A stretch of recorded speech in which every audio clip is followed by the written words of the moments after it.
بسم اللہ الرحمن الرحیم۔ السلام علیکم۔ سعودی انفو یوٹیوب چینل میں آپ کو خوش آمدید کہتے ہیں۔ تمام ایسے افراد جب چھٹی چلے جاتے ہیں، اپنے ملک چلے جاتے ہیں، خروج نہائی چلے جاتے ہیں، اس کے بعد ان کے کفیل کے ساتھ جو معاملات ہیں سرکاری فیسوں کے حوالے سے، مثلا آپ چھٹی گئے، آپ کا اقامہ ختم ہو رہا ہے، آپ آزاد ویزا پہ تھے،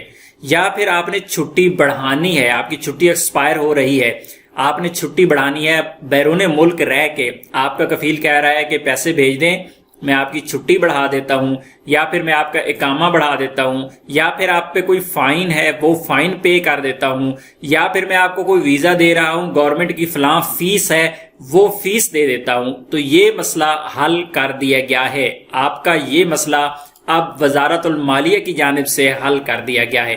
ابھی آپ کو کفیل کو پیسے دینے کی کوئی بھی ضرورت نہیں ہے، ادائیگی تو آپ نے کرنی ہی ہے، لیکن کفیل کے ہاتھ میں یا کمپنی کے ہاتھ میں آپ کو پیسے دینے کی ضرورت نہیں ہے، کیونکہ اب بیرون ملک یہ سہولت دے دی گئی ہے کہ آپ اپنے ملک میں بیٹھ کے اپنے کارڈ سے پیمنٹ کر سکتے ہیں، جتنی بھی سرکاری پیمنٹس ہیں۔ ابشر سے متعلقہ، ابشر کے علاوہ باقی بھی کافی سہولیات ہیں جو کاروباری حضرات ہیں ان کے لیے بھی دی گئی ہیں،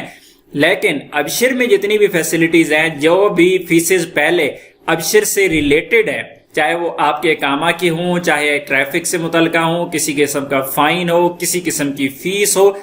تمام کی تمام ابھی آپ بیرون ملک رہ کے بھی جمع کروا سکتے ہیں۔ یہ سہولت انٹرنیشنل لیول پر دے دی گئی ہے، دنیا کے تمام ممالک میں دے دی گئی ہے کہ جس طرح پہلے آپ کے پاس ایک کریڈٹ کارڈ ہوتا تھا، آپ کے پاس ایسا کارڈ جو دوسرے ممالک میں بھی یوز ہو جاتا تھا، تو ابھی آپ سعودی عربیہ کے جو کارڈ ہیں جہاں بھی ہوں گے دنیا میں، آپ کے پاس اگر ویزا کارڈ ہے، مدا کارڈ ہے، ماسٹر کارڈ ہے، سداد کارڈ ہے، تو آپ ان سے ابھی پیمنٹ کر سکتے ہیں۔ یہ تمام کی تمام فیسیں ادا کیسے کرنی ہے، اس کا طریقہ کار کیا ہوگا، انشاءاللہ بہت جلد اس کا طریقہ کار بھی آ جائے گا، آپ کے ساتھ انشاءاللہ ڈیٹیل ویڈیو شیئر کر دیں گے۔ امید ہے آج کی انفارمیشن آپ کو اچھی لگی ہوگی۔ انفارمیشن اچھی لگی تو ویڈیو کو لائک کیجیے گا۔ ملتے ہیں نیکسٹ ویڈیو میں، تب تک کے لیے اجازت دیجیے، اللہ حافظ۔